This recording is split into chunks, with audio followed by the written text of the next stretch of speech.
Hello, hello, hello, and welcome to my channel, Single with No Kids, or S.W.N.K for short. My name is Renita, and today, if you clicked on this video, I am going to be talking about the F word. The F word, words that begin with the letter F in my series of Doing Relationships All Wrong, or DRAW, as I like to call it. I like acronyms. So, Doing Relationships All Wrong, I'm calling it DRAW, where I have drawn the conclusion that I've been doing relationships all wrong. So, I'm going to go ahead and get into it, starting with the letter F. And if you clicked on this video today, click on the other videos because I'm going from the letter A to Z with the discovery that I've been doing relationships all wrong. And today I'm talking about the letter F. So a few words that I think about with the letter F, and feel free to message me and let me know some other F words that I might have forgotten to mention. First word I thought about was forgiveness. Forgiveness, as they say, is not for you, it is for the other person, right? But also, forgiveness is for you, especially if you've ever dealt with narcissistic, toxic people, environments, and situations. Forgiveness is for you also, but it's also for other people, because if you don't forgive, even the Bible says, if you don't forgive, then how will I forgive you, says the Father, right? However, forgiveness is a journey in some situations, depending on the severity of what has been done to you in your relationship or with your family or with your friendship, platonic or whatever. Depending on what has taken place, it might be hard to forgive those people that did something to you. And it might be also hard for you to forgive yourself for allowing things to happen. And that is where I found myself in the level of forgiveness, or with forgiveness. Is it's cool, they got away with it, I allowed some things, I accept that I allowed some things. I'm taking ownership and accountability in my part in the situation. But forgiving myself has been the hardest part. Forgiving those that have mistreated me. The Bible says to pray for them that spitefully misuse you, and you do that. But sometimes, okay, you praying for somebody for forgiveness and forgive them, Father, for they know not what they do, with things of that nature. But then you find yourself at a stopping point when you are trying to forgive you. I know that's been me, having the hardest time forgiving myself for allowing things to happen, when deep down inside, the way my spirit is set up and my gut and my intuition and all of those things that I knew were giving me signals and telling me, hey, this isn't right, I ignored them all because I'm still trying to be the bigger person for whatever reason. And I guess trying to control the situation, or just trying to, as I was raised, treat people better than they have treated me. That was something that my mom always told me, was to treat people better than they treat you. And I realized that that hasn't served me very much, especially these days and these times. You also have to use discernment when you're trying to treat people better than they treat you, because petty is on the rise. People being petty is on the rise more so than ever before. If you haven't encountered it, then you soon will. But people being petty is on the rise. And sometimes it's hard to forgive people, especially when you know that they've done things deliberately, intentionally, and on purpose. It's hard to forgive some of those actions, especially within yourself, because me trying to be the bigger person, being nonchalant, which is another word in the later of the letters, being nonchalant, letting things slide and things of that nature, it hasn't served me. So being the bigger person and treating people better than they have treated me is something that I'm dealing with right now, with learning to forgive myself and accept the fact that I should not have, or knowing that I need to be able to discern certain situations with dealing with certain people and almost everybody. So that way I don't have to have hang-ups about forgiveness, even if it is for myself. So the next word was forgetting. I know there is a book called Forgiving What You Can't Forget. Um, and I almost have a memory like the elephant. I can remember things, but also with me remembering things or being able to forget things, there's a certain level of trauma that I myself and some of you and all of us have experienced where the details are kind of sketchy. We don't remember exactly what happened. We don't remember what we had on. We don't remember what time of day it was, but we remember that something happened. And this happened to me not too long ago. I couldn't remember how I got to a certain place in a situation, but I remember that the situation happened. So I've forgotten most of the details about the situation, but I've not ever been able to forget the situation. And then with forgetting, also, you try to forget the offenses, you try to forget, that somebody's done you wrong, you try to forget that it happened, you just try to forget so that you can move on in some situations. But again, depending on the level of trauma that's associated with the remembrance of the situation, it's hard to forget some things. And then, even not forgetting things, we suppress them more than we forget them. But if you don't forgive yourself and those people, all the suppression in the world is not going to keep it from replaying in your mind. And that's what makes it so hard to forget. I think they call it ruminants now, where you're always remembering, reminding yourself. Your subconscious tells you things and reinforces things about how you felt about the situation. Forgetting is a huge deal. And me, myself, right now is learning really how to forgive myself in the situations with the things that I allowed to happen that I knew better, that my spirit told me that I shouldn't be, and this wasn't right, and stuff like that. Like it's a big deal, right? With forgetting and forgiveness.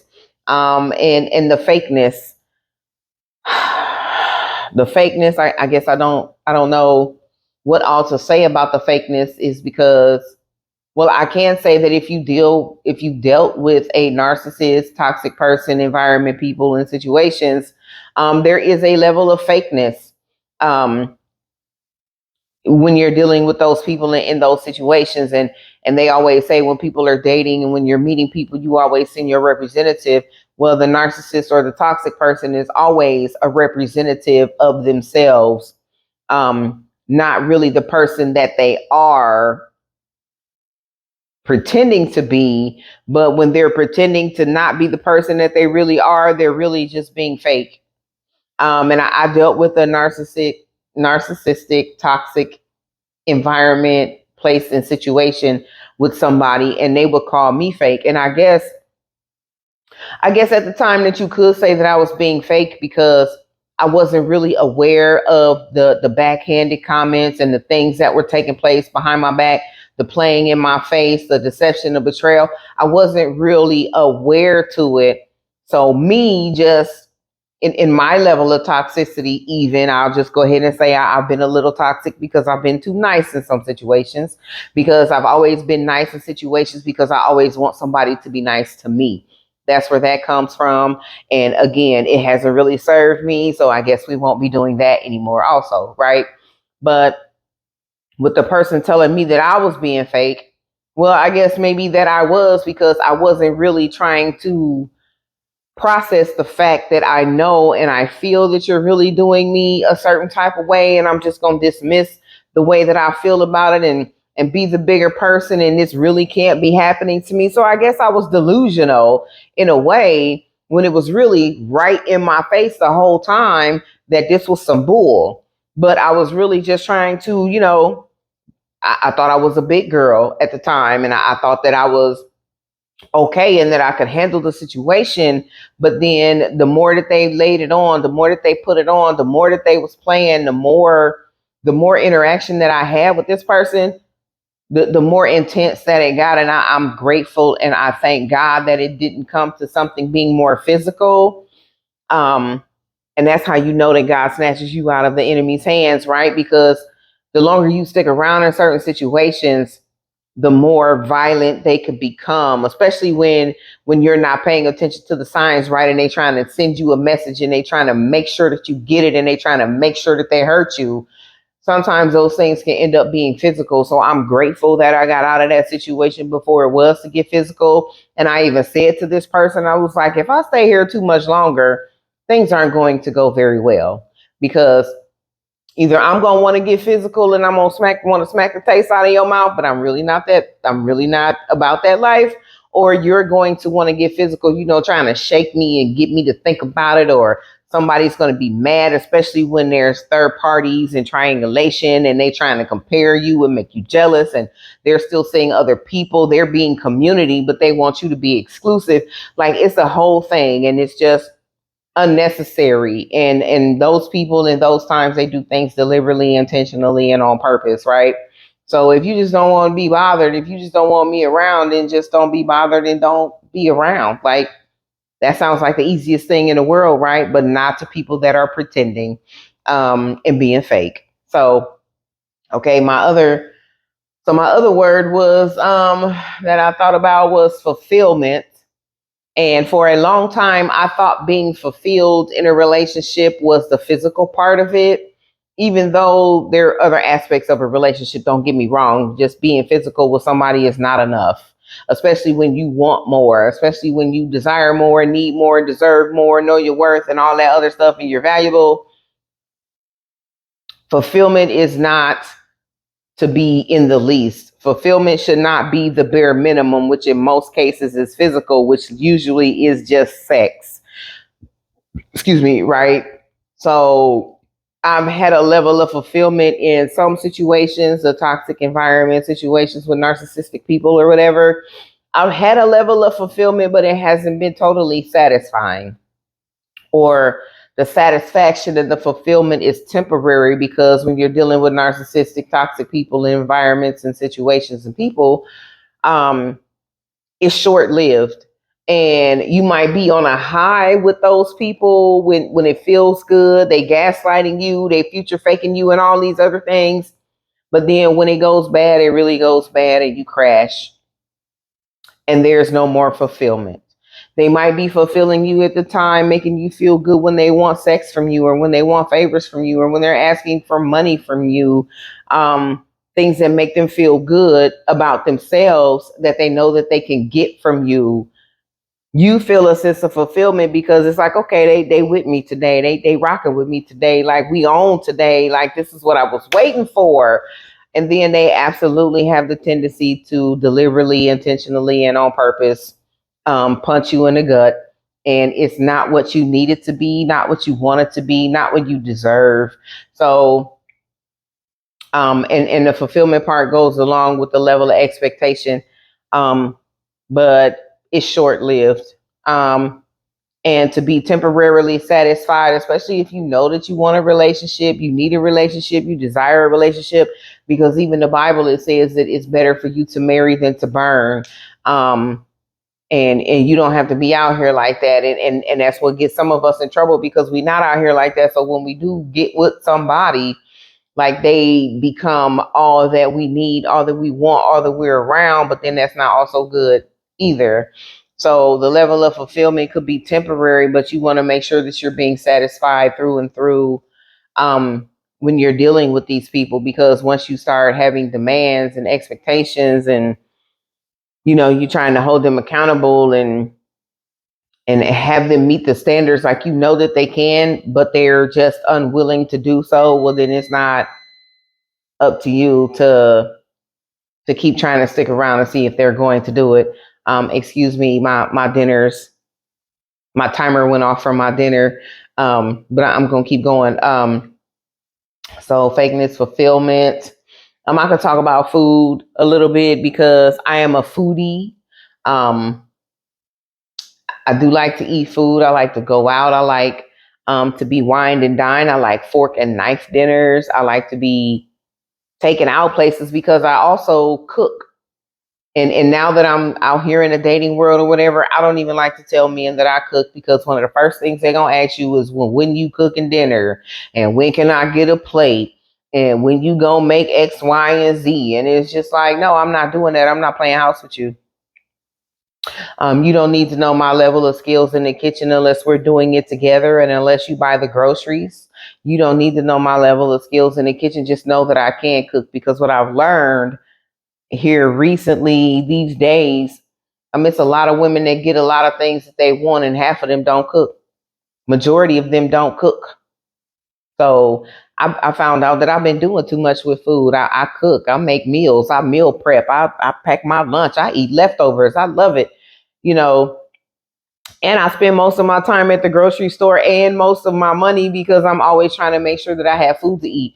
Because especially where I'm at, going out to eat is not only expensive, but it's also a gamble. It's a chance that you take everywhere that you go, if you're going to have good service, if you're going to have good food, if it's going to be a good environment. And I know a lot of people be like, well, you can go to a hole in the wall and you can get some of the best meals or whatever. And I'm just like, yeah, I'm not really with the hole in the walls. I like cleanliness. I like to know that people wear hairnets. I like to know that people do not wear their aprons outside when they're on their smoke break. Like, that makes a huge difference to me. It's just because I used to work in the food service industry. Like, I've catered, I've bartended, I've done a lot of things in the kitchen, and I'm very OCD when it comes to food service and food. And I'm a consumer and I've worked on the other side, right? So I know how I like to be treated when I go to a restaurant. And I even been out with a couple of people that try to make me feel bad about how I am when I'm at a restaurant. And my whole thing when I'm at a restaurant is that I want to make the server feel comfortable. I want to engage the server. I want to talk to the server because these are the people that are putting in my food order. I don't want to make them mad. I want to engage them. I want to ask them what's the special for today? What's the chef cooking? I want to know what have they had? What do they suggest? And can I get condiments because I like condiments? So I want to make sure that I get everything that's going to accommodate me in my meal. I'm not trying to be funny. I'm not trying to make you mad. I'm not trying to press your buttons. I'm just trying to make sure that I have the best experience possible. And I hope that our engagement will show that. Like, and it helps to break the ice instead of just like, you might as well go to a kiosk and push the buttons and order your food. But no, I have a person here and I want to engage them in conversation about my meal so I can have the best experience. That's how I feel about food and going out to restaurants. But I'm not doing it. I'm not doing it anymore. I'm not on strike or anything like that. I'm just trying to wait to the point to where somebody will actually appreciate the fact that they can get a home cooked meal from me. But in the meantime, I'm not playing house with nobody and I'm not cooking nobody no food if you're not paying. My meal prep service, you can talk to me about it. We can do it, and I'm real heavy, real big on vegetables. So that's the majority of my meal prep right there is vegetables. You can always get a salad. You can always dress that thing up. You can always do something with some salad. So that's where I'm at, especially it's summertime right now. So you don't need no hot, heavy foods all the time anyway. But what I'm not going to do is play house with you when it comes to food and meals. And don't be mad because we need to be going out on a regular basis because I like to be taken out. I'm not trying to sit in the house all the time. I can do that by myself. And I can also prepare my own meals, but it would be nice to know that you would like to go somewhere with me that we can enjoy and have a meal. So that's how I feel about food. That's that F word right there. Um, and I will say, so my other F word that I have is frustration. There has been a level of frustration in the dating world, on the dating scene, in my relationships, frustration with even family members, platonic relationships, male, female friendships. It's just been really frustrating. And I like to use the word challenging as well because nowadays it seems like everybody has their guard up. Everybody's, on alert. Everybody's, matching energy, watching energy, checking your frequency and checking your vibration and all of this stuff. And I'm not mad at that, but at the same time, sometimes you could just be reading some people wrong and it's so frustrating. But I also understand with being frustrating and being picky about the people that you allow in your circle is because things happen to people when you make friends with them, when you become associates with people, when you become friends with folks. Y'all have seen the headlines, some of the stories. It's really frustrating and it's challenging, but please know that everybody is not your competition. Everybody is not trying to take your spot. Everybody is not out to get you. And this is what I have to tell myself. Everybody is not out to get me, because you know why? We all have our own individual light, and we all shine in our own special way. So the way that I get down, how I dress, the way that my hair is set up, how I do my fingernails, the way I rock my clothes, we're totally different. And there is nothing that I want from you that I can't get for myself. And to be honest, the way that my God is set up, I got enough of my own stuff. So there's nothing that I need to be trying to get from you, not even your man, trust me. And these days, these women wear their men like an accessory. They treat their men like it's their purse, and they clutching onto it, and they see you coming. And maybe it's just me. I don't know if you've experienced this, but sometimes women see you coming, or they see me coming, and they clutch on to their man, and they eyeballing me, and they checking me out. And I appreciate the compliment, boo, but I don't want him, because there's no telling what kind of drama you got going on in your life that I don't even want in mine. I'm cool over here. I'm so glad about having some peace. But that's what we need to learn as women. Like, we need to get over ourselves and just realize that everybody is not out to get you. If you're using your discernment and your judgment, your intuition, and going by your gut, you've got to know that everybody is not out to get you. And I am not your competition. I compete with myself, and I have enough of myself to not be concerned about you and trying to get your stuff. The way that my God is set up, there is enough for all of us. And what he gave you, he probably gave me more. So we shouldn't even be like that. And it's so frustrating with trying to make friends and trying to be in relationships, and trying to date. It's frustrating, it's challenging, it's upsetting, it's like overwhelming. It's like, you know what, forget it. I'm going to just sit here and talk about it on this video to people that might be experiencing the same thing. And then my final word, so that's enough about frustration, but we not doing that no more, because it doesn't serve us, right? We are going to choose happy, right? So I got two more words. Faithfulness, or being faithful, or faithfulness is another word that I thought about, because a lot of times these days nobody wants to be faithful. They want their cake and they want to eat it too. They want to see what they can get away with and what you'll allow them to do. They want to play the field. They want to be community, but they want you to be exclusive. Like, it's just so much with faithfulness. But I thank God for his faithfulness, because even when I was messing up and allowing stuff and being done wrong and all these things, even when I had to do the research and the internal work, he has just been faithful in telling me and showing me and letting me know when I'm right, when I'm wrong, when I'm good, and things of that nature. So, and even the Bible says to not put your faith in man. So even if I did have a man or whatever, I'm not trusting and believing that you're going to do anything that you say, because nowadays people's word is no longer their bond. Remember when people used to say, my word is my bond? Yeah, don't nobody do that no more. Everybody gaslighting and future faking and trying to see what they can get away with. And nobody has a level of faithfulness unless it serves them. And the only thing that I'm looking to be served is me trying to be fulfilled with building relationships and having things going on with people. It could be beneficial to the both of us if somebody doesn't always want to think about themselves, right? So there's faithfulness. And then my last word that I'm going to talk about, because I smell my food and it's probably almost done and I do not want to ruin it. The last word that I can think about is fight. Fight, fighting, fought. Yeah, those are the three ways that you use that word. So as far as relationships go, and what I realize in doing relationships all wrong with the people that I've dealt with, the narcissistic ones, the toxic people, environments, and situations that I've encountered, and it crossed my mind the other day, or when I wrote this down, is that I have not ever really had anybody fight for me.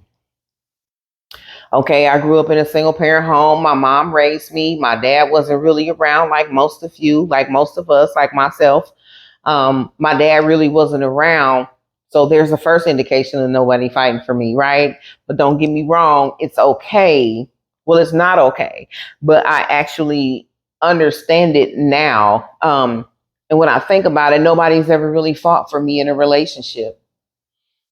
The only reason that somebody might have fought for me in a relationship is because they might have felt disrespected by somebody looking at me, or felt challenged because somebody took an interest in me, or felt a certain type of way because I had male friends that they didn't approve of for whatever reason. Oh, there went my light. So those are the only reasons that somebody ever probably really fought for me, is because they felt a certain type of way about the things that were coming at them pertaining to me, but actually fighting for me to keep me. Well, I had one boyfriend that really was actually trying to fight for me, but it's because he didn't want to be shown and proved wrong, because I knew that there was something going on, but he didn't want to have to admit it. So he fought to stay in the relationship because he wanted to prove me wrong. That's not right. Right. Um, so that happened, but actually fighting for me in a healthy way, in a mindful way, in a protective way, but again, only for themselves, because they felt like somebody was trying to move in on their territory. But like I said before, like I've said before, and what I know about myself is I'm a one egg in a basket type of person. Like if I'm dealing with you, I'm dealing with only you. Like I'm not really interested or entertaining other people. I don't care about what somebody else's conversation might be. If I'm dealing with you, I don't care what they talking about. It falls on deaf ears, and they just practicing and talking anyway. I'm not entertaining anybody else but the person that I'm dealing with. And another word for later is vetting. Like, I guess that's a part of vetting. I guess that's a part of dating them all. And I guess that's a part of the whole process that is challenging all within itself.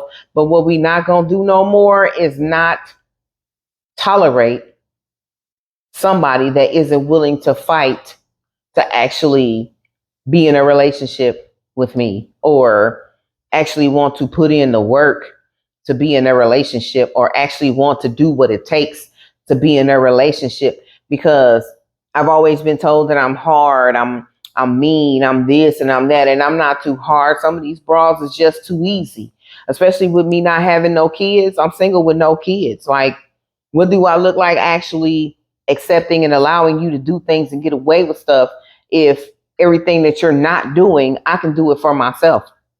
Sure, I would love for somebody to come over here and take my trash out. Sure, I would like to cook meals for somebody else that could enjoy it besides me. Sure, I would like to do things that I don't always have to do by myself, but that doesn't mean that I have to tolerate and pull up and put up with things that are unnecessary, when like it's really a true thing. Like I can really do bad all by myself. I don't need your company in order to try to make me feel like I'm less than a human being or less than a woman, because you don't want to do things for whatever reason. Like you can miss me with that. And again, that's not what we gonna do. So that's all I got for the F word. If I forgot anything, if you can think of any other F words that you would like to share, that that I could talk about, or anything, you can shoot me a message or whatever. I'm not gonna ask you to like, click, or subscribe and share and all that other stuff. If you want to, you stay tuned and you'll come back. And I'll see you the next time that I talk about the next letter that comes after F. And I will encourage you to get busy living, because those people that have done things to you, that have mistreated you, mishandled you, done you wrong, played in your face and all that, they are getting busy living. They getting on with their life, and I just will encourage you to do the same. So get busy living. Think about that F word, and think about the next letter that's after F that I'm going to come back with next time I see you. So I thank you. Be encouraged. Get busy living. And what we not going to do no more is put up with those things that no longer serve us. So I'll see you next time, and choose happy.